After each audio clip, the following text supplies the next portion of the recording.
Imagine for a moment that your mind is no longer pulled by the familiar noise of daily life. For so many years you have believed that you must run, must try, must meet every expectation around you. Yet this morning, right in the middle of that familiar current, something gently pauses. Not because you are more tired than usual, not because life suddenly becomes easier, but because a quiet invitation rises from within, an invitation I once heard many years ago. Back then, I was in New York, surrounded by car horns, flashing lights, and crowds that never slowed down.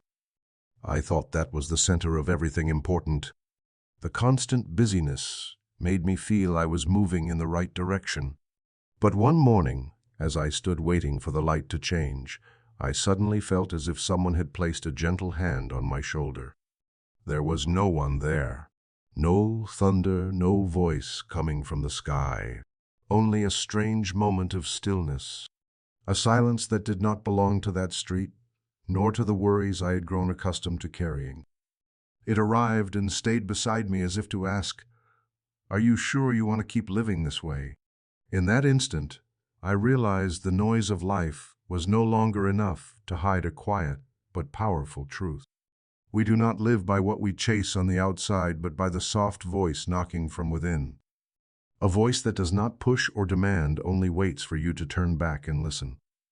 And perhaps today, in this very moment, you are standing before that same door. In a world that teaches us to measure our worth by achievements, comparisons, and schedules packed without space to breathe, there is still a truth untouched by time. It says that peace is not a reward for the flawless, but a home for those who dare to return inward.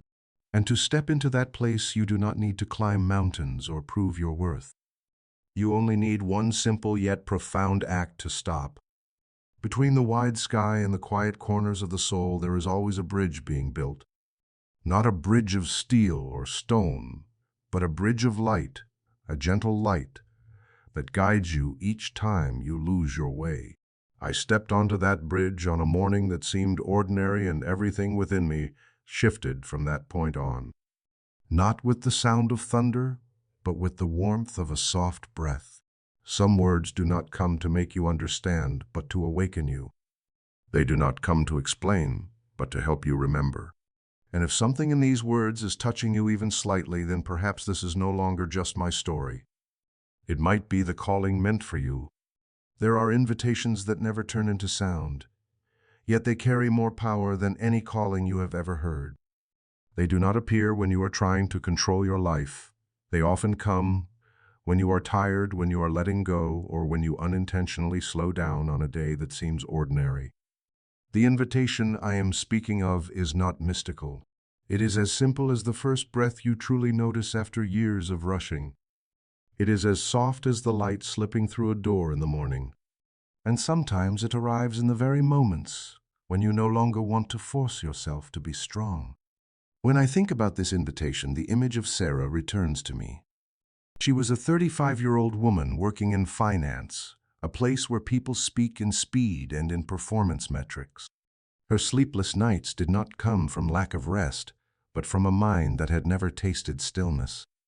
She told me that some nights, even when her eyes burned with exhaustion, her mind kept running invisible conversations, unreal possibilities, worries that had not even formed.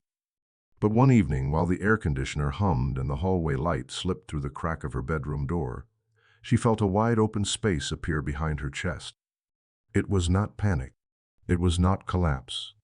It was a quiet emptiness, as if life itself whispered to her, "You can rest for a moment." She did not understand that feeling. She only knew it stopped her from fighting another long night. She placed her hand on her chest, and for the first time in months she breathed without forcing herself. That presence was not something she created. It simply appeared when she chose to pause. This is the essence of the invitation I want you to feel today. No pressure, no demand, no need to be worthy. It simply asks you to stop long enough to realize that you do not have to go through life alone. Stillness, in the spirit of what I learned from EmmetFox, is not stagnation or surrender. It is not running away from responsibility. It is not closing the door on life.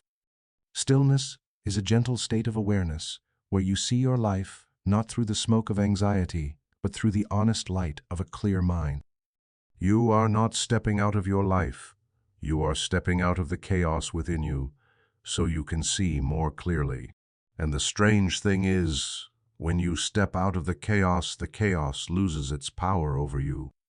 Daniel, a man in his early 40s, whom I once met, is a clear example. He believed life belonged only to those who never allowed themselves to be weak. He was used to solving problems with logic, control, and prediction. But one afternoon, as he drove home after a heavy day, he felt his breath grow tight and heavy. He pulled over his hands, trembling slightly. But what happened next was not the panic he feared. Instead, he noticed a quiet space behind the tangled thoughts. Not emptiness, not coldness. A gentle clarity, as if someone was standing beside him, placing a warm hand on his mind instead of on his shoulder. He told me that in that moment he understood something he had only heard about. Behind every thought, there is the one who is aware of the thought. And behind that awareness, there is a light he had never allowed himself to feel. He did not name that light. But to me, I knew it was the spiritual foundation we call the Christ, within the mind, the pattern of peace, order, and strength that has always lived in us. The invitation of stillness does not ask you to prove you are better, perfect, or stronger. It only asks you to be honest, to simply admit, I do not want to keep living in a way that exhausts me. That honesty opens the first door of healing. When you stop trying to maintain the image the world demands, you can finally hear the voice that has always been there, the voice that does not rush you, does not judge you, does not condemn you. It simply reminds you you are allowed to stop.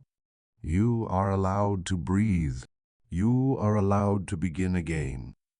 This is why I say you are not a passive listener in your own life. You are a co-creator.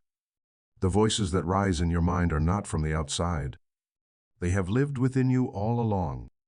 And whenever you become quiet enough, they step forward like gentle reminders that say you are not abandoned. You always have a place to return to. Have you ever experienced a moment like that? A moment you cannot explain by anything external, yet somehow you felt life leaning toward you. If you have ever felt such a moment, let me know you are here. Thank you for being here and for not giving up on yourself. There is a truth every soul eventually has to face. Peace does not enter our lives with thunder. It arrives through a very small shift. A single pause, a breath you truly notice, a moment when you stop trying to hold on to the image of being strong before the world and simply allow yourself to exist as you are. That is the moment you begin to answer the call of stillness, not through loud actions, but through a quiet agreement within the mind. I remember clearly the first time I realized this. It did not happen during a solemn retreat or in a long hour of prayer. It happened on a crowded bus on a humid afternoon. I was used to reacting automatically to everything, the chatter of people, the ring of phones, the worries slipping into my mind like small shadows. But that day, instead of resisting the feeling of being overwhelmed, I exhaled deeply. Not to feel better, not to comfort myself, simply because that breath reached me before I had time to think about it. And in that moment I realized there was a space behind every movement of my mind, a space untouched by noise or emotion, a space I had always lived in without knowing it. Answering the call often comes like that, gentle, simple, yet powerful enough to shift the direction of an entire life. You do not need to be ready in the way the world demands. You only need the honesty to admit that you no longer want to keep living inside the same worn-out cycle. That honesty does not weaken you. It makes you real. And it is this realness that opens the door to transformation. Daniel, the man I told you about before, discovered this in his own way.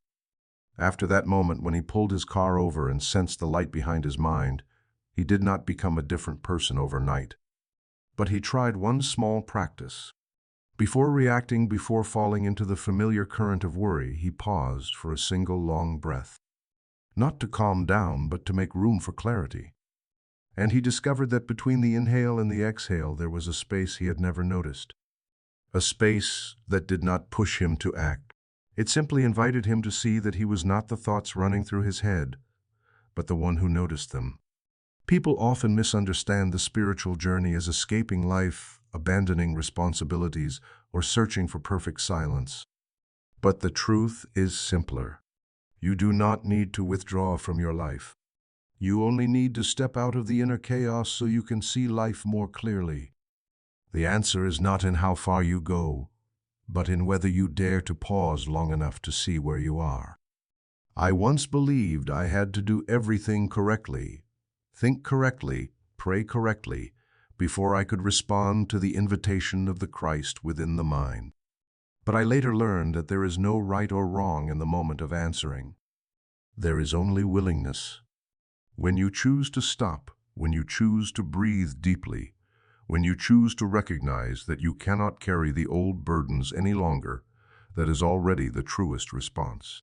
There was a woman named Helen who once told me she never felt calm enough to answer the call I described. She was constantly pulled by work, by family, by dense layers of worry. I asked her one simple question. During a long day, is there even one moment, just one, when you notice yourself breathing a little softer? She thought for a while and nodded. One morning, while washing dishes, she paused for a few seconds and noticed the light reflecting on the water. She did not understand why, but in that small moment, her heart softened. I told her, that is when you answered. Not through anything grand, but by allowing your heart to soften. The response is never a shout. It is a breath, a gentle release, a moment when you stop forcing yourself to be stronger than you really are. The Christ within the mind does not wait for you to become better, smarter, or perfect. He waits for you to open even the smallest door. The rest he will do. And perhaps the most beautiful part is this. Each time you answer, even for a brief moment, peace finds you faster than you expect. Not as a feeling, but as a deep knowing within, I do not need to run anymore.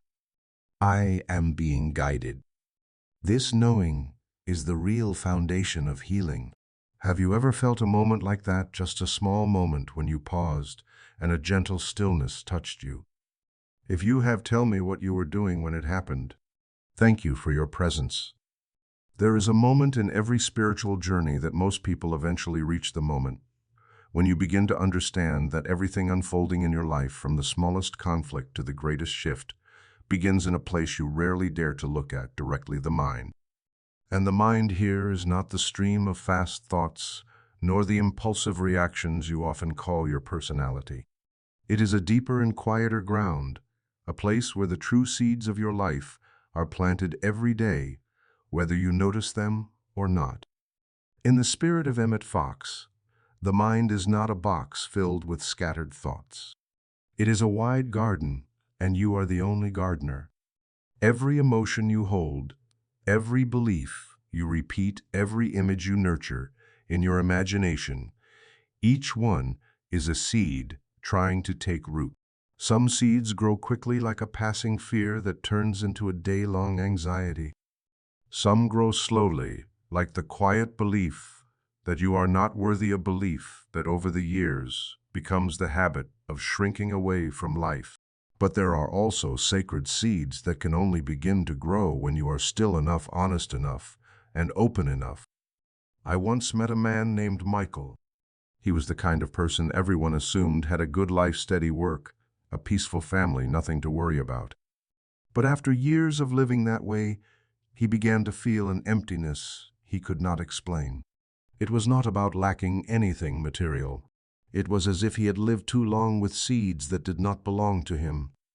One morning, he told me that each day, when he woke up, a strange question echoed inside him. Why am I living the way others expect, instead of living the way my own soul is whispering? That question did not come from boredom or frustration. It rose from a sacred seed awakening inside his mind, a seed long hidden under layers of expectation duty and the standards he had placed upon himself. When he dared to sit with it and listen without judgment or blame, simply observing the emptiness, he realized something completely new was trying to grow. It was not loud. It did not demand that he abandon his life. It simply invited him to look at his mind as a garden that was ready to be tended from the beginning again. Your mind works the same way. No matter what you have lived through, no matter how much you believe you are shaped by circumstances or family or the past, the truth remains.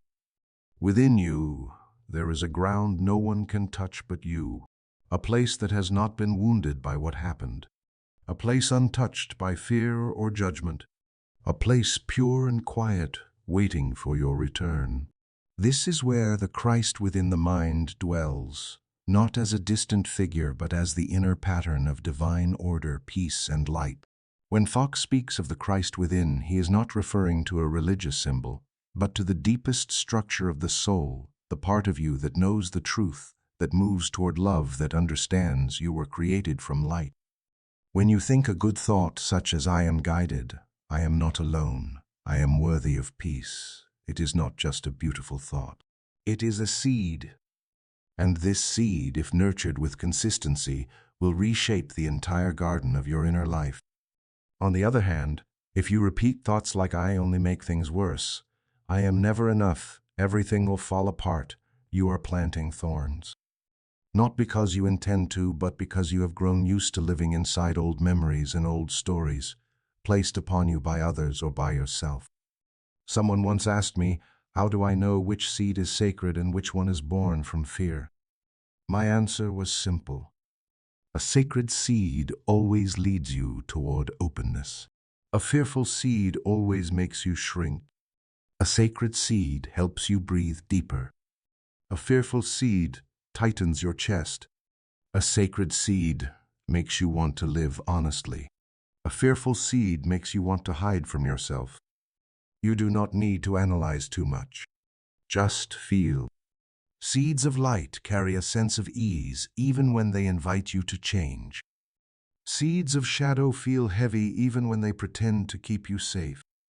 And the beautiful thing is this: you do not need to remove all the thorns in one day. You only need to plant one seed of light. Just one is enough to begin changing the whole structure of the garden. It is like lighting a candle in a dark room. The darkness does not disappear immediately, but it begins to thin. The mind works the same way. You only need to allow one new thought to enter.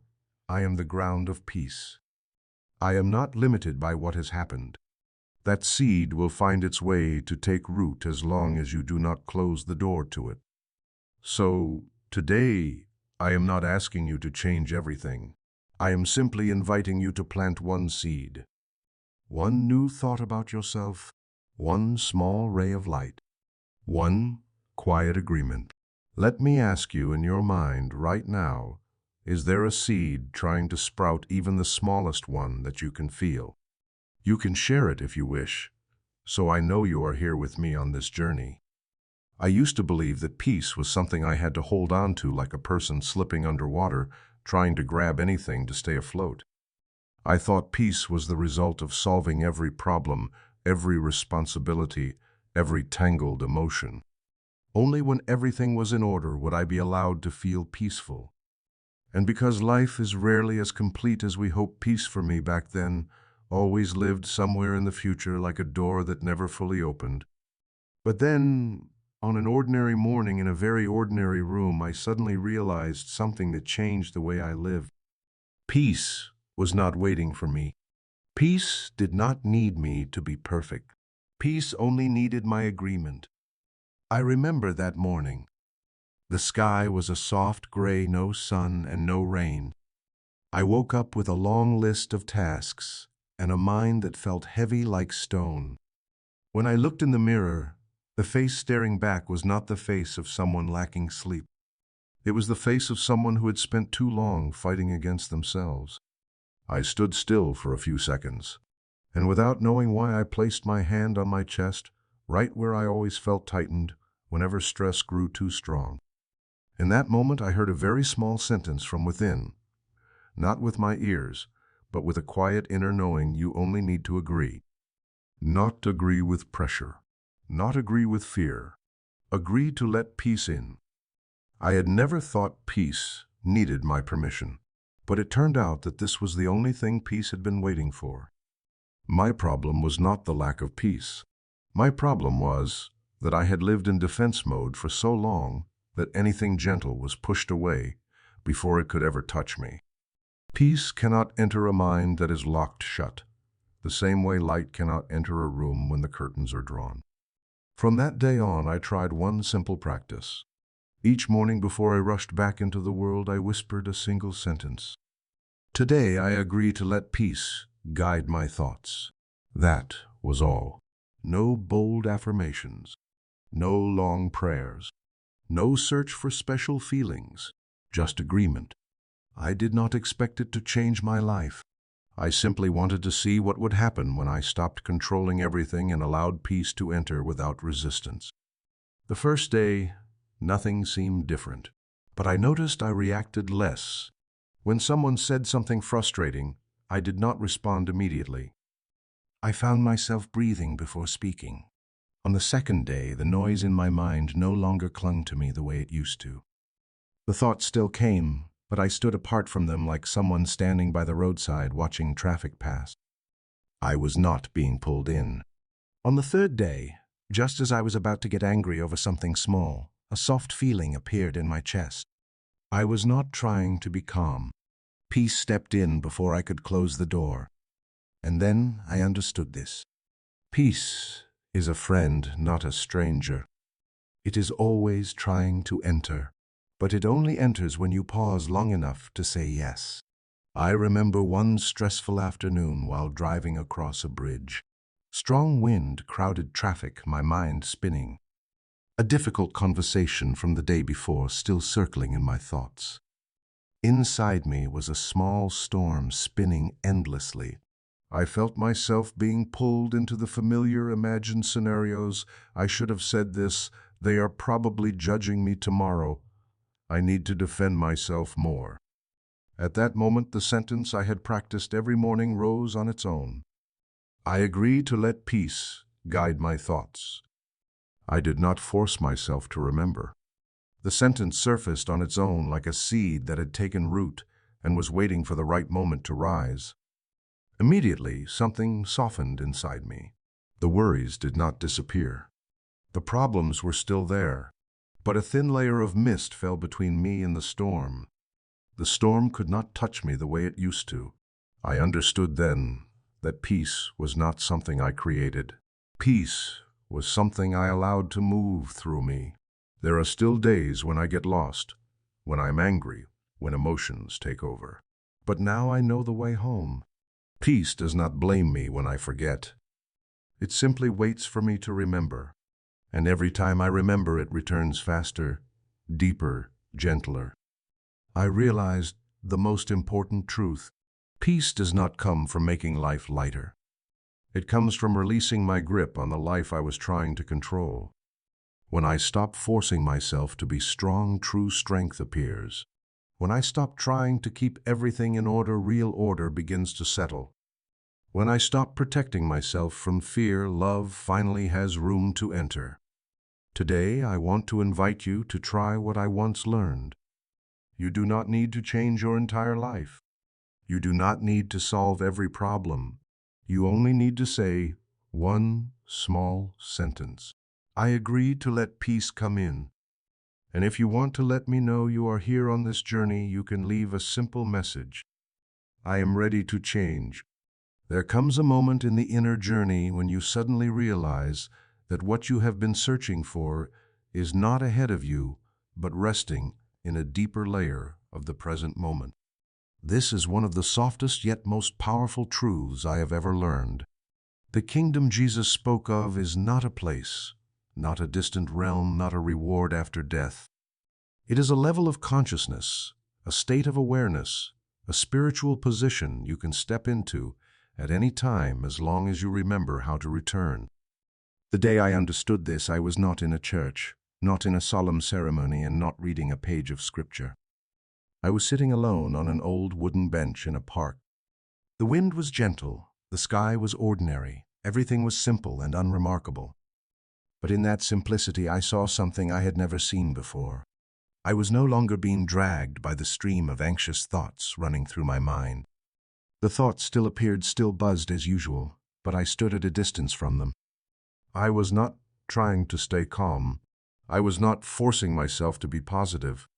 I simply saw the thoughts without mistaking them for myself. And in that moment, a thin layer of fog dissolved inside my mind. I felt the presence of something full, quiet, and bright within me. Not excitement, not loud joy, but a deep stillness, like the surface of a calm lake. I understood then. I had stepped into the kingdom, not with my feet, but through a shift in awareness. The kingdom is like that. It does not belong to time or space. It belongs to recognition. When you believe peace comes from circumstances, you look for it outside. But when you begin to see that peace comes from the way you notice your own presence, you understand that the kingdom has never been absent. It has only been covered by the dust of fear, inner conflict, and the stories you tell about yourself. I once met a man named Adrian. He was always running to feel enough. Enough skill, enough strength, enough success, enough for someone to be proud of him. But each time he reached a new achievement, he felt emptier. One day, after a tense meeting, he walked outside and noticed a few leaves drifting down very slowly. There was nothing special about them, but in that slow fall time seemed to pause. And in that pause something quiet entered him. I do not need to run anymore. He did not know why that thought arrived. He only knew that his heart softened. He said it was the first time peace came, not from accomplishing something, but from letting go of a burden he did not know he was carrying. That is how the kingdom enters our awareness. Not through reward, but through release.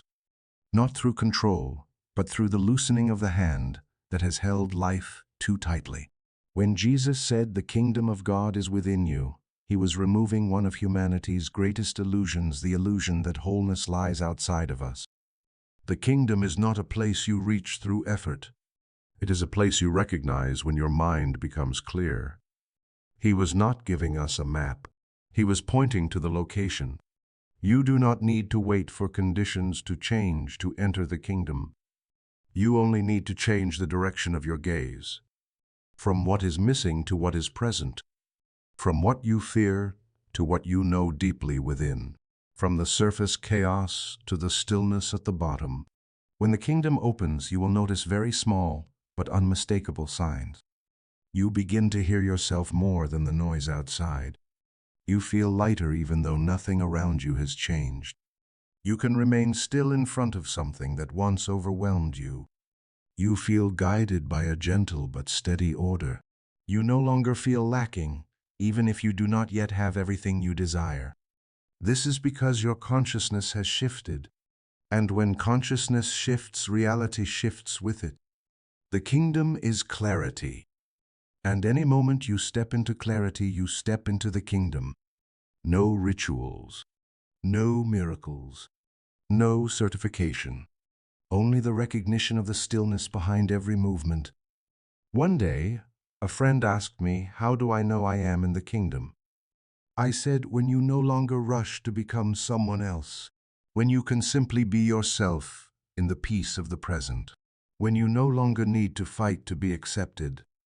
That is when you are already standing in the kingdom. And I want to tell you this today. You have entered the kingdom many times without realizing it. In the moments when you watched a sunset and felt your heart loosen. In the moments when you forgave someone even without a clear reason. In the moments when you sat still and knew you were not abandoned. In the moments when your heart softened, not because of anything that happened, but because something in you quietly opened. That is the kingdom. And the kingdom is always inviting you back. Today I want to ask you something gentle. Do you remember the last moment, even the briefest one, when you felt yourself stepping into the kingdom? If you want, you can share it with me. I am grateful for your presence on this journey. There is a moment in the spiritual journey that once you recognize it, everything begins to shift. It is the moment you understand that the anxiety within you is not you, that the thoughts swirling in your mind are not your true self. That fear, insecurity, confusion, tension, all of these are only waves. And you are the deeper water, the stiller water, the part that is not defined by the movement on its surface. I lived many years on the other side of this awareness. I believed I was my anxiety. If I worried, I thought I was weak. If I feared, I thought something was wrong with me. If I felt tense, I believed I was not good enough. I trusted whatever my mind said as if it were absolute truth.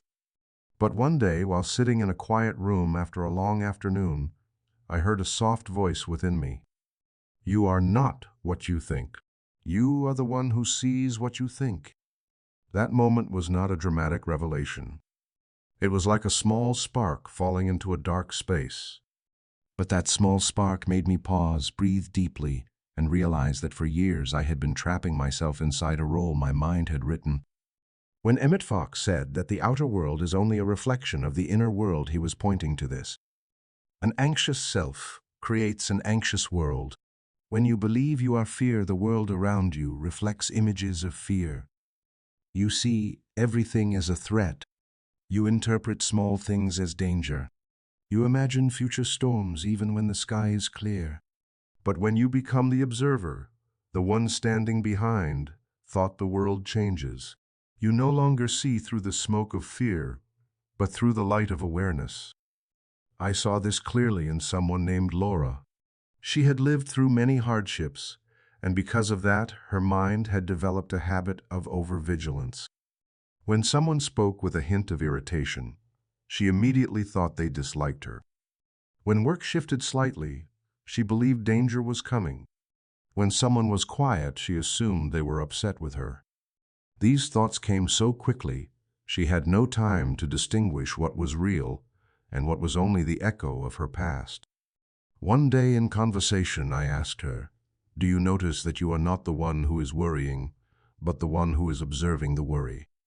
She was silent for a long time. Then she said, "I have never thought of it that way. I always believed anxiety was my nature." I invited her to try something small. When the worry appears, instead of believing it, instantly try standing one step behind it. Try whispering, "I am seeing a worry, but I am not the worry." A few weeks later, she returned and said that this tiny shift made life feel lighter.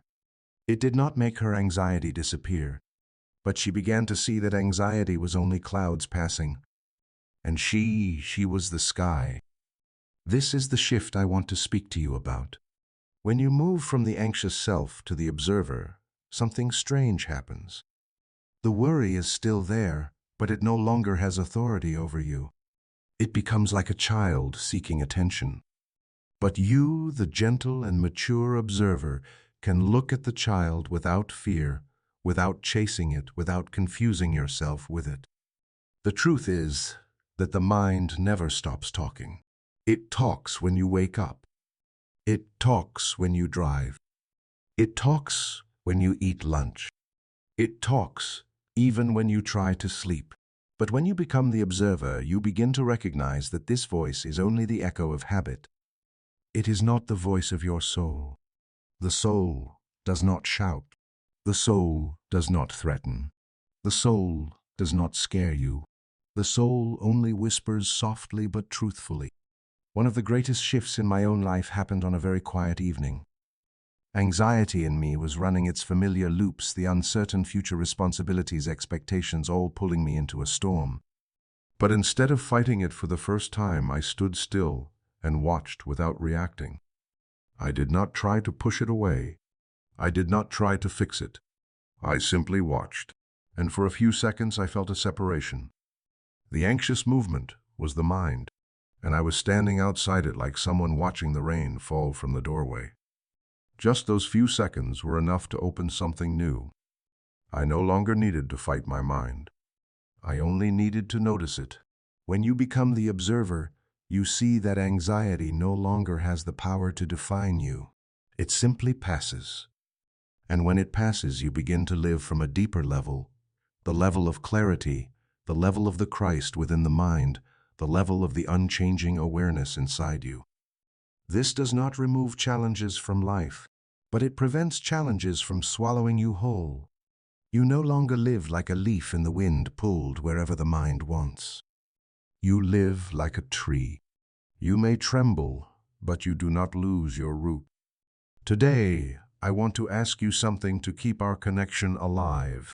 Have you ever noticed a small moment when you stepped back from your worry and simply watched it like a cloud passing by? If you want, you can share. I am grateful for your presence on this journey. There is a truth many people only realize halfway through life. Life is not a chain of random events. It is the result of the seeds of thought we plant each day. Whether we believe it or not, whether we notice it or not, thought operates by a quiet but precise law. This law says that whatever you nurture in your mind, even the smallest seed, will try to grow and reveal itself in your experience. I did not understand this for a long time. I thought thoughts were only passing clouds too weak to shape the real world. But the deeper I went into my inner journey, the more clearly I saw that everything that mattered in my life, relationships, work, emotions, peace, or anxiety, all of it began with invisible seeds planted long ago in the mind. EmmetFox called thought the first creative force. And when I look back on my life, I see how true that is. A small fear repeated often enough turns into a habit. A habit becomes an atmosphere. An atmosphere becomes a circumstance. Thought is always the beginning, whether we recognize it or not. I remember a long period of my life when I carried a dangerous inner sentence. I must always take care of everything alone. I never said it out loud, but it ran inside me like a dark current. And of course, my life kept producing situations that forced me to handle everything by myself. Not because life was cruel, but because I was planting and nurturing that seed every day. The world was simply reflecting my deepest belief about myself. The law of thought works just like the garden we spoke about. If you plant seeds of worry, you harvest fields of anxious situations. If you plant seeds of doubt, you meet circumstances that make you question your worth. If you plant seeds of lack, life keeps giving you the feeling of never enough. Not because life wants to test you, but because it mirrors exactly what you hold in your mind. But the miracle is that the law works in the opposite direction too. If you plant a seed of trust, even the smallest belief that I am supported, you will begin to see moments in which life seems to open a path for you. If you plant gratitude, the world appears softer. If you plant light, the darkness inside you begins to thin, and that alone changes the way you walk through your days. A man named Joshua once told me his life always felt tense. He believed he needed to control everything to avoid mistakes. He believed people would disappoint him at any moment, and he believed life was always waiting to test him. Listening to those beliefs, I already knew the seeds he was planting each morning. And naturally, his life reflected exactly that. Colleagues irritated him. His work produced constant minor problems. His relationships were filled with misunderstandings. I did not tell him to think positively, because that is not what EmmetFox taught. I invited him to do something much smaller. For 10 seconds each morning, whisper the words, "I am supported." He agreed to try. At first, he said it like someone acting a role. But slowly, when he allowed that seed to fall into his mind with sincerity, something shifted.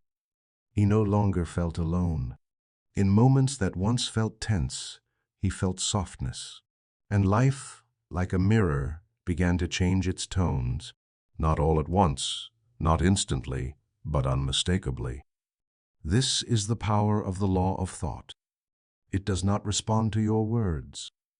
It responds to the belief supporting your words. You can say, "I am at peace," 100 times. But if inside you hold tightly to the belief I must always defend myself, the true seed is the belief in defense. And the seed always wins. Thought is like light through a lens. When the lens is distorted by fear, the light passing through becomes distorted as well. But when the lens becomes clear, the light becomes beautiful and whole again. The outer world does not change, but the way you see it, interpret it, and open to it changes entirely. I once asked myself, what seeds is my life reflecting? A simple question, yet powerful enough to open honesty. I began to recognize the seeds I had unknowingly watered for years. Seeds of self-doubt, seeds of fear, of lack, seeds of fear of abandonment, seeds of believing I must work twice as hard to be worthy. And of course, my life revolved around proving those seeds true. But when I changed one seed, just one, everything began to shift. I did not choose a beautiful sentence. I chose a true one. I do not walk alone. When I believed it little by little, everything inside me began to change. I became less tense, less reactive, less afraid. And when the inside changes, the outside follows. The law of thought does not take sides. It does not judge. It simply responds to whatever you sustain. That is why you are never truly stuck. Change one seed and the garden begins to change color. Today, I want to ask you something small. If you could choose only one seed to plant in your mind right now, what would that seed be? Thank you for being here and sharing this journey with me. When I first understood that thought is a seed, I still did not know how to take care of that garden each day. Knowing that the law of thought exists is one thing, but living with it is something different. I realized I needed something simple, steady, gentle enough that I would not feel like I was forcing myself, yet deep enough to shift my inner structure. Most importantly, I needed a practice I could still do on the heaviest days. One morning as I was leaving the house, I happened to see my reflection in the glass door. In that moment, I did not see a man trying to appear strong to handle life. I saw someone tired from carrying too many thoughts that did not belong to him. And in that tiredness, I understood something. Practicing the law of thought does not begin with creating new thoughts. It begins with recognizing what has been ruling you for too long.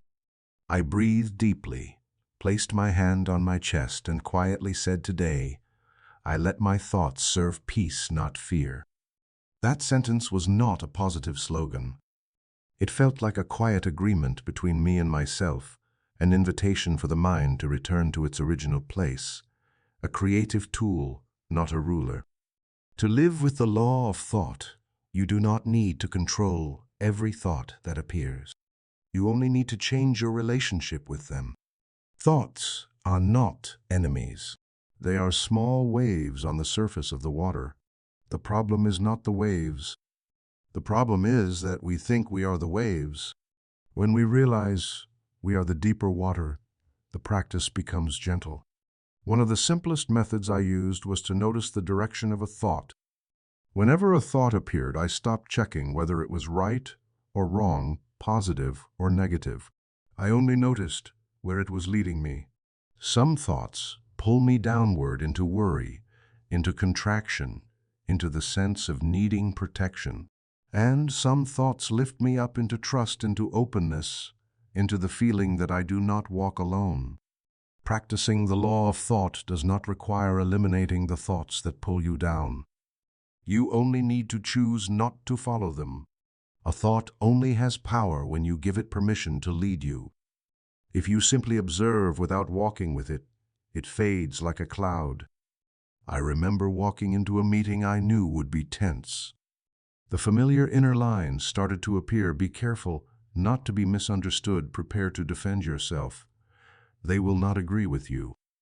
In the past, I would have believed these words as absolute truth. But that day, I asked myself one question. Do these seeds lead me to peace?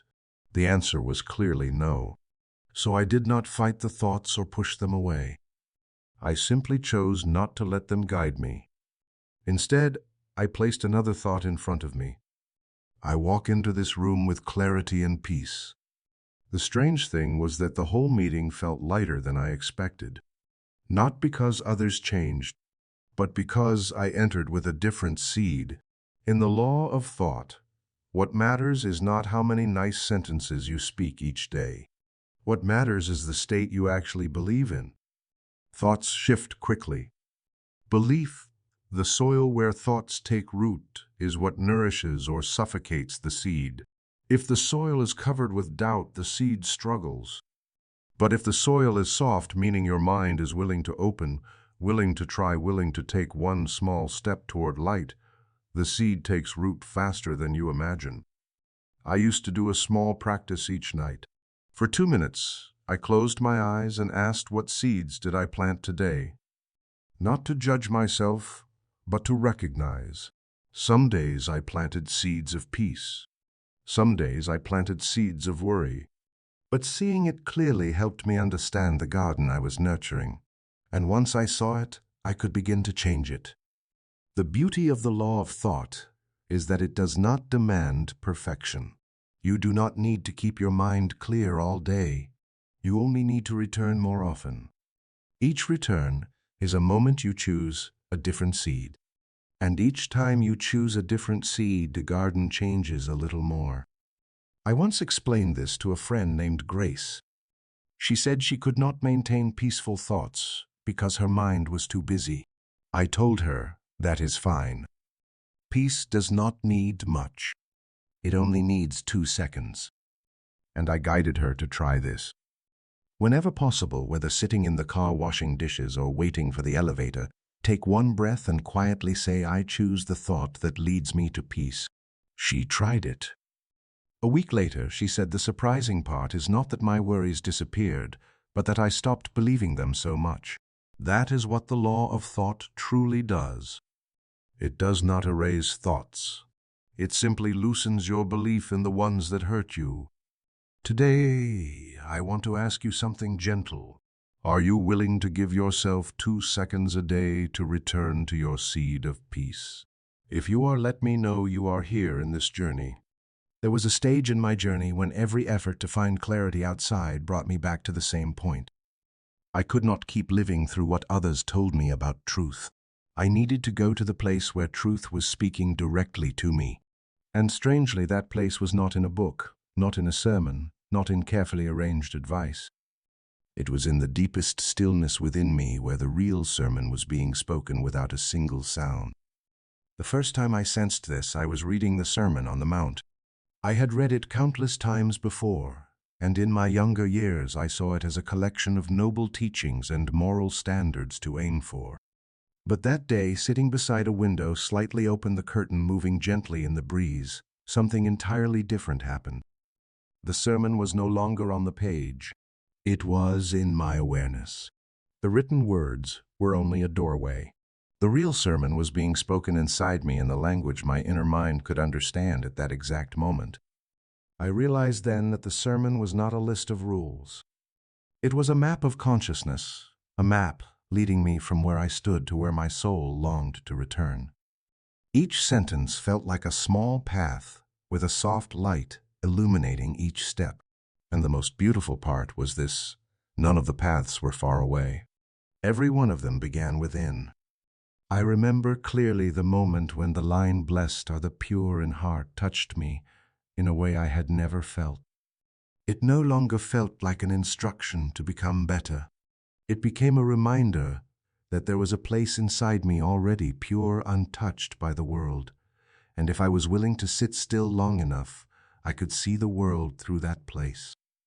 In that moment, I understood that the sermon was not condemning me, not demanding anything from me. It was simply pointing me back to myself.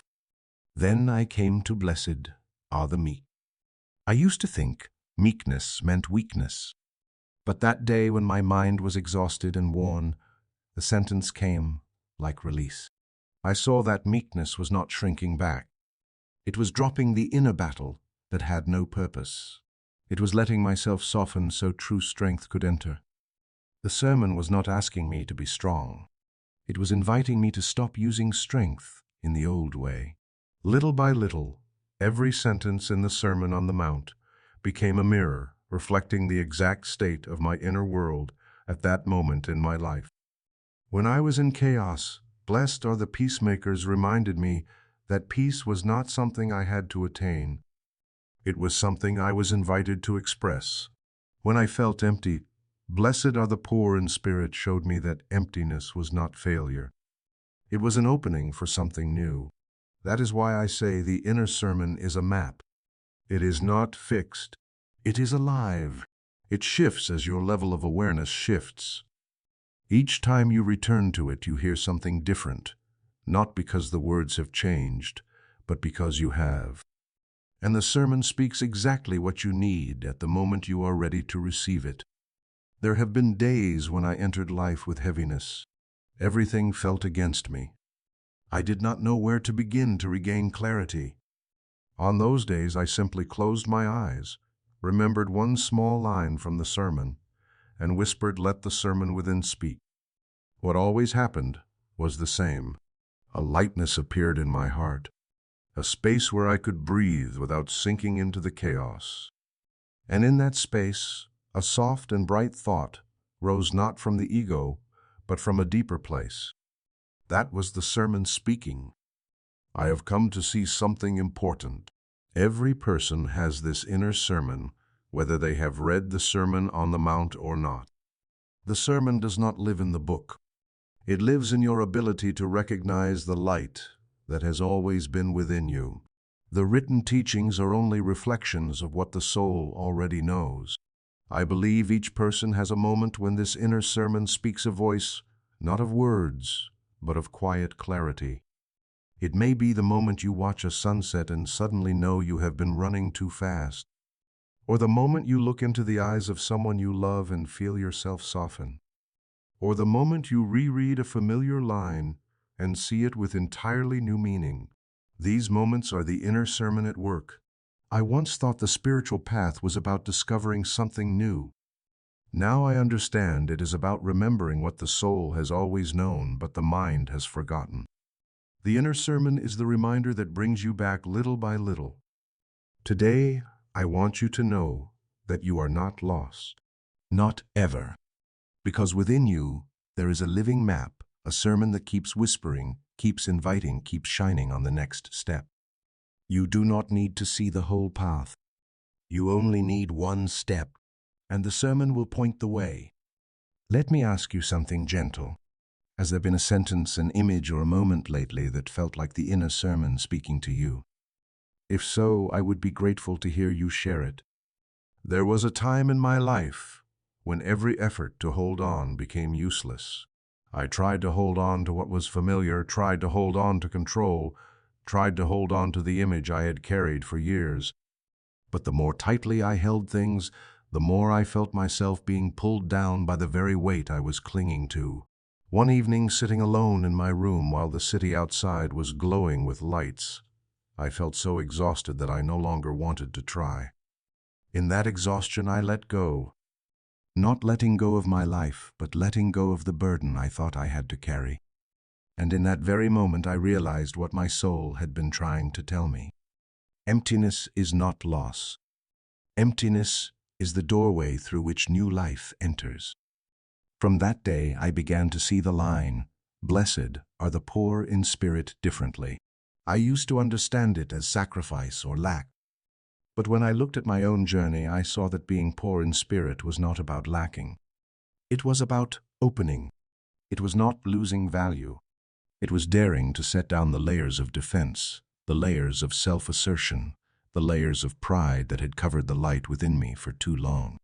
When you dare to become empty, you do not become weak. You return to being real. And the real self is always the open one. I once knew a man named Robert who spent many years feeling he had to prove himself. He carried the weight of his family, the pressure of work, and the fear of being seen as not good enough. One day, everything collapsed at once: a failed project, financial strain, and failing health. He told me that on that night, for the first time, he looked in the mirror and did not recognize the person staring back. The familiar strength was gone. The confident shell was gone. Only a worn-out man remained. But then he said, in that night I saw something strange. I had nothing left to hide behind. And when I looked into the emptiness in me, I saw a very wide space, wide enough to know that light could enter. That is the nature of emptiness. You think you are losing, but you are clearing the ground. You think you are falling apart, but you are opening a door. You think something is being taken from you, but you are being given the chance to be reborn at a deeper level. In the thought of EmmetFox, emptiness is not the collapse of the soul. It is the moment the soul is freed from the heavy layers of the ego. Only when the vessel is emptied can new water be poured in. In the same way, only when the mind is no longer crowded with old fears, old demands, old identities, can truth reveal itself. Peace cannot enter a room full of anxiety. Light cannot pass through a garden full of weeds unless we dare to clear even one small corner. I have watched many people move through emptiness in different ways. Some faced great loss, like a woman named Melissa, whom I once spoke with. She lost her father after caring for him for a long time.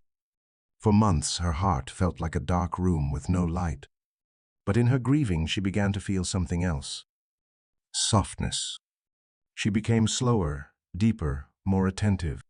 She said the emptiness created by loss opened a capacity for love she never knew she had. She thought she was breaking, but she was softening so the light could enter the places she had long kept locked. Everyone has moments when emptiness appears, when a relationship ends, when a dream collapses, when youth quietly slips away, when life changes direction before we are ready. In those moments, the ego wants to fill the space with anything: work, distractions, new efforts, busyness, old defenses. But the soul does not. The soul invites us to stop and look at the empty space because it knows that this is exactly where something new will grow. Emptiness is the most fertile ground the soul can work with. When there is nothing to cling to, you become humble. When there is nothing to prove, you become true. When there is nothing to hide behind, you become bright. And that is why Christ said the kingdom belongs to them, because those who dare to become empty open the widest door for the kingdom to enter. I once asked an older woman who had gone through many losses how she survived them. She smiled and said, "Every time I lose something, I have more room for God." I do not think she was speaking of faith in a ritual sense. She was speaking of the art of letting go, the art of allowing emptiness to do its work. Today, if you feel yourself falling into a space of emptiness, whether it is the emptiness of uncertainty, the emptiness of confusion, or the emptiness of loss, I want you to know that this emptiness is not an ending. It is an opening. It is not the final chapter. It is the beginning of a new one in your soul. Emptiness only feels frightening when you believe you must fill it yourself. But when you allow light to do its work, emptiness becomes sacred. It becomes the resting season of the soil, so the next planting can grow stronger, deeper, and truer. Today, if there is even a small, empty space within you, I invite you not to run from it. Stand beside it the way you would stand beside an old friend. Let it be there without trying to fix it. Trust that it is preparing the way for something wanting to enter your life. And if you are walking this journey with me, leave me a simple message so I know you are opening the door to the new. I am ready to open my heart. There is something most of us try to avoid in life: pain. We fear it, avoid it, and look for every way to cover it. When something hurts us, our first reaction is to contract. But the deeper I went into my own journey, the more clearly I saw a truth EmmetFox often hinted at. Wherever the heart is wounded, there is an opening for light to enter.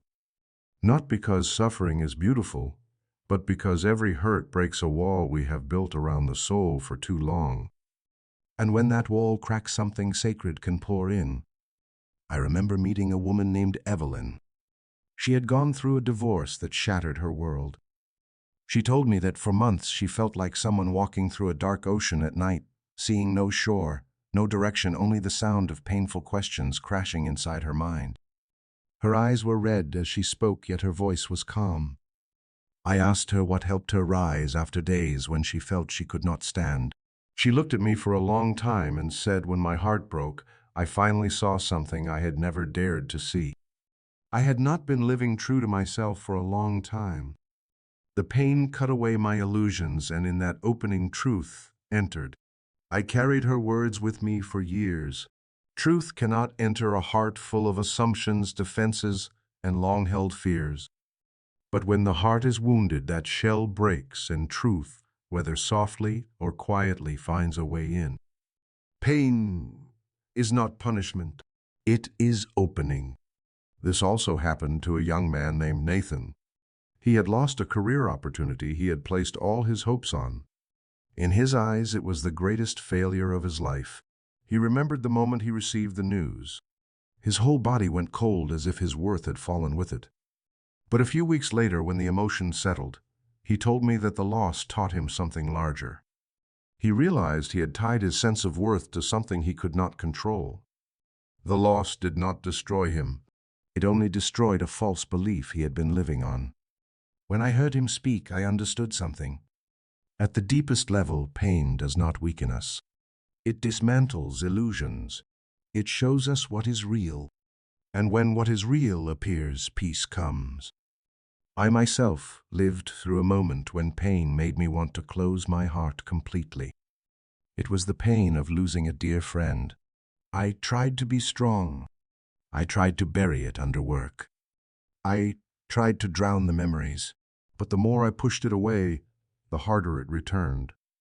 Until one evening, when I had no strength left, I sat down and let the pain move through me like water. I did not try to understand it. I did not try to fix it. I did not try to quiet it. I simply let it flow. And strangely, in that flow, I felt a tenderness I could not even name, as if the pain was clearing something heavy inside me that I did not know I was carrying. When we allow a feeling without fearing, pain stops being a destroyer. It becomes a teacher. It reminds us that the heart is still alive, still capable of feeling, still capable of loving. And that alone makes us deeper, softer, truer. EmmetFox once said, "Nothing real can be harmed." When I first heard this line, I resisted it. I thought, how can he say that when people suffer so much loss? But the longer I lived, the more I saw that the line holds a different layer of meaning. What gets hurt in us is often our attachments, our expectations, our false beliefs, the illusions we have built. But the soul, the deepest and truest part of us, cannot be broken. It becomes clearer each time we fall. Think of the cracks in the earth after a long drought. When the first rain falls, those cracks are exactly where the water enters most quickly. The human heart is the same. The openings created by hurt are the pathways through which healing enters. I once asked an older man I admired how he kept such deep peace despite his many hardships. He looked at me and said, "Each hurt is a moment I am returned to myself. I lose what I thought I needed, so I can receive what I truly am." And I understood. This is spiritual maturity. Not becoming untouchable, but letting what is not yours fall away. If there is a pain living in you today, whether old or new, large or small, I want you to know this. You are not wrong. You are not broken. You are standing at the doorway of transformation. Pain makes you feel empty, but that emptiness is the opening. And beyond that opening, light is always waiting. There is nothing to figure out right now. Nothing you must overcome immediately. Nothing you need to force yourself to be. Only one small invitation. Let your heart stay open even while it is hurting. And I want to ask you gently, is there a wound in you that is making you softer, even just a little, instead of harder? If so, I honor your sharing and your presence here. There are qualities the world often overlooks, yet in the spiritual laws, they are among the most quietly powerful. Gentleness, a hunger for what is right, mercy. These three may sound soft, but in truth they are like pillars that keep the soul steady in the shifting seasons of life. EmmetFox often said that these qualities are not merely virtues but states of consciousness. When you live in them, you are not trying to become a better person. You are simply returning to your truest nature. I saw this very clearly in a friend of mine named Samuel. He had a quick temper and reacted strongly to anything that seemed unfair. One day during a tense meeting, someone misunderstood his words and accused him unfairly. Samuel stood up, his face turning red with anger. I knew he was about to explode, but something unusual happened. He paused. He breathed. Then he spoke in a calm voice I barely recognized. I see there is a misunderstanding here. We can review it together. That single moment of softness changed the whole atmosphere of the room. No one wanted to argue anymore. The tension melted the way ice melts under sun. After the meeting, he told me he was tired of proving himself through anger. He wanted to try a different way, even if only once. And that taught me something deeper. Gentleness is not weakness. It is the strength of someone who knows they do not need a storm in order to stand. Softness is strength. A gentle person does not need to shout to prove their power. They stand firm because they carry peace inside, unaffected by the noise outside.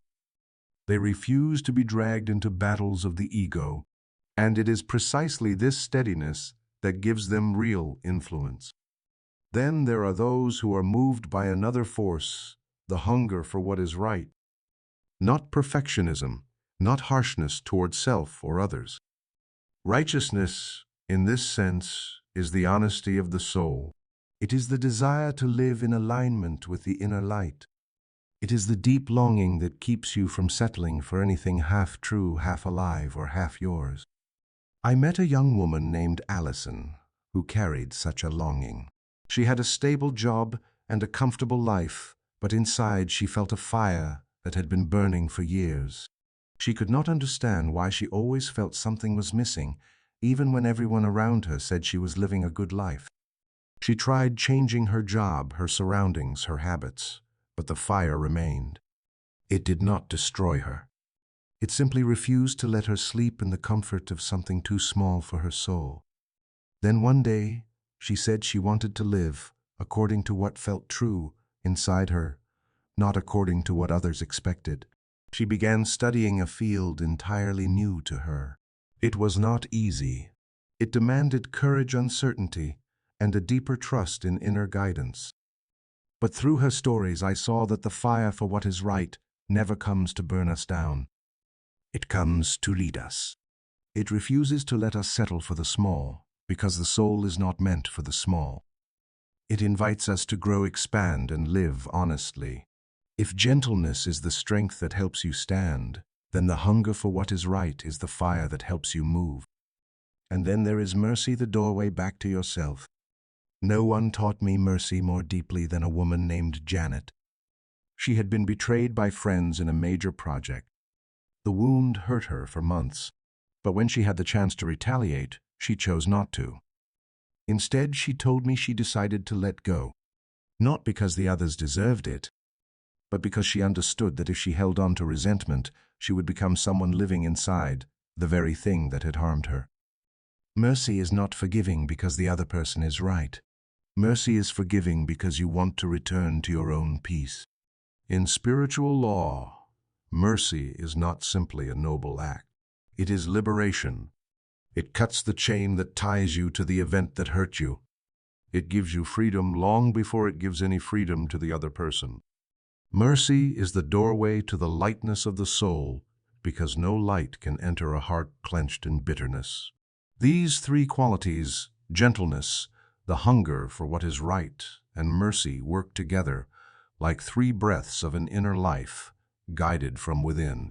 When you are gentle, you do not react from old patterns. When you long for what is right, you walk in the direction of your soul. When you show mercy, you keep your heart clear. No one lives in all three every day. But each time you choose even one, even a little something shifts inside you. And whatever shifts inside eventually reflects outward into your life. Today, I want to ask you something very softly. Among these three: gentleness, the hunger for what is right, and mercy, which one is touching you the most right now? Thank you for being here on this journey with me. There is something strange I have learned on the inner journey. When the mind becomes clear, the world in front of you becomes easier to understand. Not because circumstances change, but because the way you see changes. A pure heart is not a heart that has never been hurt. It is a heart that has learned to shake off the dust that settled on it after the hurt. It is a heart that no longer views life through the lens of fear or bias, but through the light that was there from the beginning. I remember a time in my life when I believed that to see truth clearly, I needed to think harder, analyze more, predict better. But I discovered the opposite. The more I thought, the more tangled I became. The more I analyzed, the more tired I felt. What helped me see clearly was not effort. It was quieting down. One morning, while walking in silence, I noticed that when my mind was not resisting, not arguing, not trying to prove right or wrong, everything appeared lighter. Nothing outside changed. Only my mind did. This is the essence of purity that Christ spoke of. Not perfection, but the absence of distortion. Not being untouched by life, but returning to clarity. A pure heart looks at the world without the fog of judgment or fear. It sees with the light of truth, and when that happens, what once seemed complicated becomes simple. What once felt frightening becomes understandable. What once felt heavy becomes light. I once met a woman named Margaret who always felt that others were judging her. If someone was quiet, she assumed they disliked her. But during a gentle meditation class, she experienced a moment of complete stillness. Only a few seconds, yet in those seconds she saw something clearly. No one hated her. No one was watching her. All her fear was a reflection of old wounds. When her mind settled, the truth appeared. She said with surprise and relief, "I have been seeing everything through my wounds."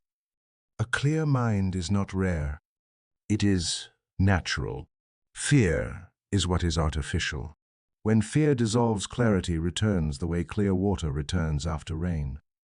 But the journey does not stop there. Once the heart becomes clear, something else begins to emerge. You naturally become a peacemaker. Not a peacekeeper who avoids conflict or stays quiet out of fear. A peacemaker is someone who creates order within, and that order spreads to the space outside. I saw this clearly in a man named David. He worked in a high-pressure environment where tension was normal, but he had a way of entering a room that made everything settle. Not because he was powerful, not because he hid his emotions well, but because he did not let others decide his inner state. Once, when everyone was arguing loudly, he simply said, "We can resolve this calmly." And strangely, the whole room softened. Voices lowered. Energy shifted. He did nothing dramatic. He only placed his inner peace into the center of chaos. And that changed everything. Peace is not something you say. Peace is something you carry into the space you enter. A peacemaker does not try to suppress conflict through force. They ease conflict through presence. They listen more than they assert. They keep the ego from taking over. And most importantly, they see both sides with the same light. This is a form of strength the world rarely recognizes, but the soul recognizes instantly. A peacemaker is not someone who steps in to make everything quiet. They bring clarity into places that are confused. They remind troubled minds of the truth that peace has always existed beneath the noise. I once helped mediate a conflict between two sisters. Each carried her own wounds, and each believed she was right. In the first meeting, their voices were full of pain. But then something beautiful happened. Both fell silent at the same moment. In that silence, there was no winner and no loser. just two hearts trying to understand. That silence, more than any words, was the moment they became peacemakers for their own relationship. They did not resolve the issue with logic. They resolved it with the temporary purity of their hearts. A peacemaker does not create peace through effort. They create it through true presence, through a heart cleansed of fear, through the ability to look deeply and see that the person in front of them is not an enemy, but a soul also trying to find its way. And here is what I want you to know. Anyone can become a peacemaker. You do not need special talent. You do not need persuasive skill. You only need a heart clear enough to see truth and soft enough not to be dragged into the conflict of others. Today, I want to ask you gently, in the past week, was there any moment, even a very small one, when you became a peacemaker for yourself or for someone else? If you wish, share it, so we may know you are present on this journey. There is something strange I have learned on my inner journey. When you look back at your life, you begin to see that light is not something anyone has to give you. The light has been inside you from the beginning, but life with its collisions, fears, and habits of self-protection makes you forget it is there. Slowly you begin to believe you must become someone more special in order to shine. But the truth is much simpler.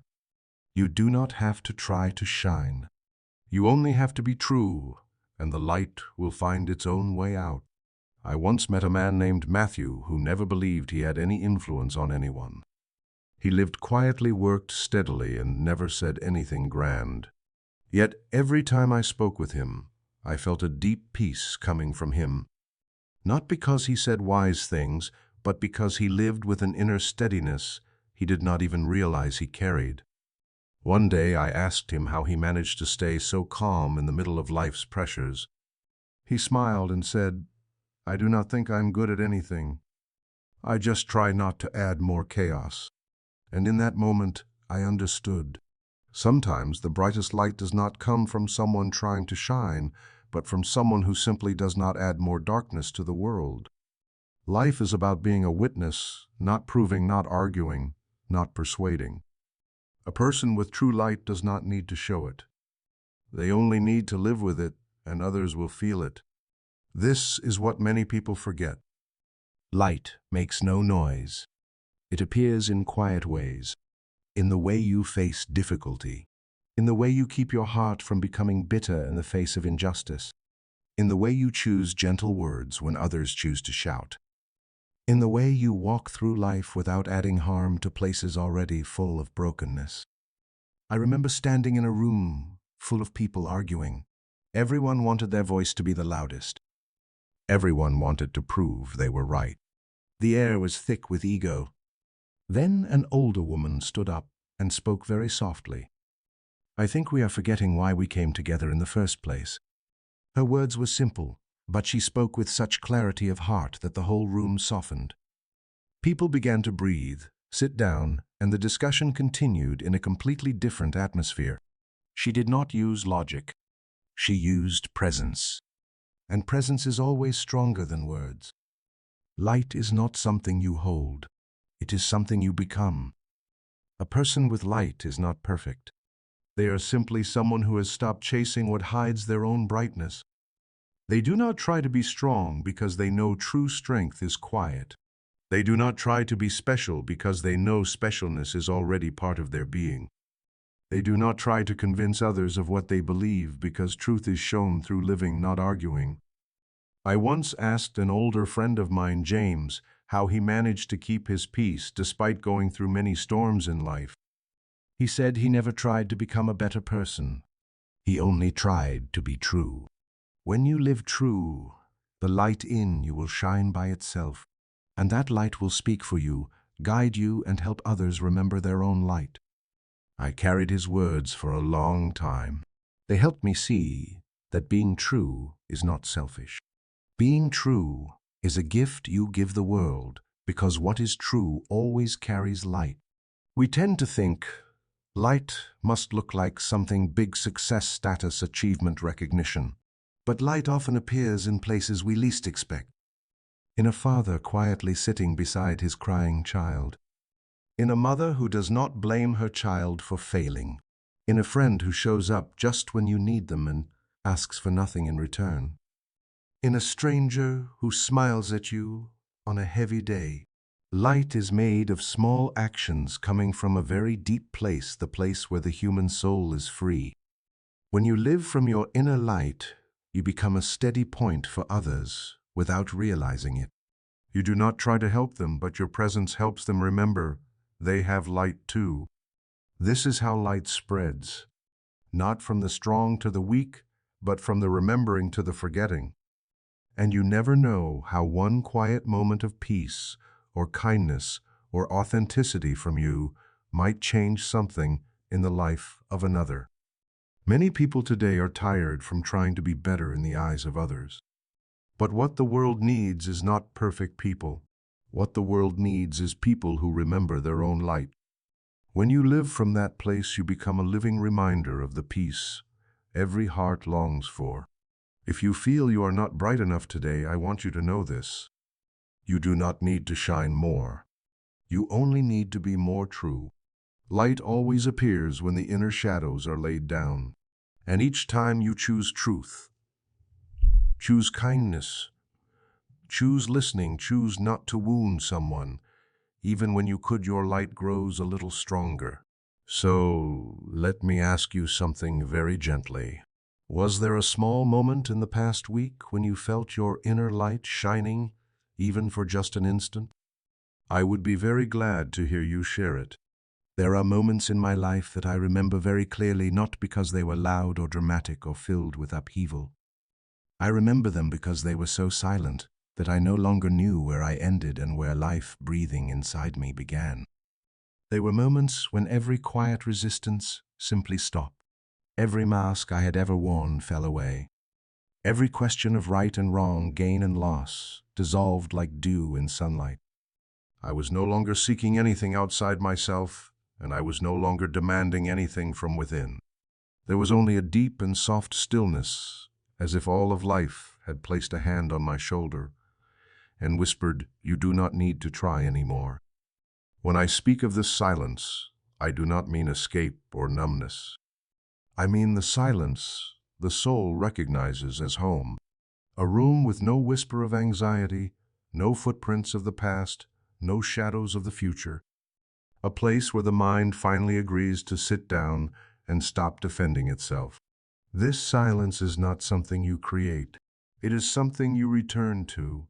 I spent many years chasing peace.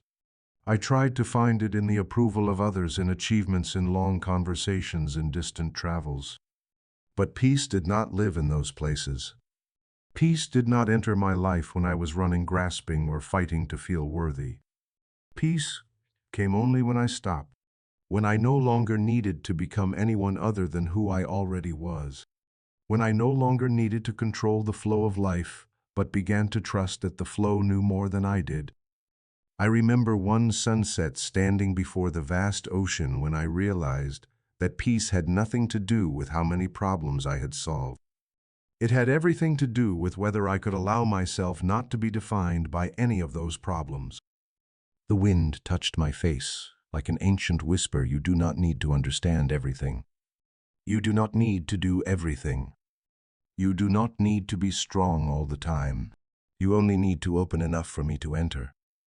In that silence, something unusual happened. I began to feel the companionship of something greater than myself. Not as a figure watching me from outside, but as a soft light living within me, gentle yet unmistakably steady. Some days I sat in silence for only a few minutes, yet those minutes softened the entire day. Not because I was skilled at meditation, not because I understood any philosophy, but because I was willing to let go. Let go of control. Let go of the need to be perfect. Let go of the pressure to answer questions that had no answer yet. I began to understand that spiritual silence is not the absence of sound. It is the pure presence of yourself. When my mind became still, I saw more clearly the fears I had been feeding, the stories I had outgrown, the doors I had locked without noticing. And beyond all those layers, I saw something else. Peace had never left me. It had only been covered by the unnecessary movements of my mind. In those moments of stillness, I understood why humans long for peace so deeply. Peace is not a reward. Peace is our nature. We do not need to learn how to have it. We only need to remember it. And remembering comes through silence. Just as a lake reflects the sky only when its surface stops trembling, the soul sees truth only when it is no longer shaken by its own illusion. Once I spoke with an older man going through a difficult time. He asked me how to overcome a fear he could not control. I did not speak of great beliefs or complicated methods. I simply said, sit quietly for a moment, not to defeat the fear, not to push it away, simply to look at it from a very still place. Because in stillness you are no longer the one being carried by fear. You become the one who sees it. And from that position, no fear is large enough to break you. Complete silence does not separate you from life. It helps you step into life with a different clarity. When peace within becomes your foundation, you no longer need to react to every disturbance. You no longer need to fix everything. You act from clarity, not fear. You speak from softness, not defense. You love from freedom, not from the need to cling. At the end of this journey, I want to tell you something I myself needed a long time to understand. Peace does not come after you fix your life. Peace comes when you stop trying to fix yourself. Peace does not require you to be perfect. Peace only asks you to be present. Present with your breath. Present with your true emotions. Present with this moment without running from it, without replacing it with something else. If you can stop for just a few breaths, you will feel silence opening its door for you. Not out there, not in an ideal future, but within you right now. And before we close this journey, I want to ask you something very gently. When was the last time you allowed yourself to sit in true stillness, without effort, without running, without judgment? Thank you for walking with me all the way to this moment.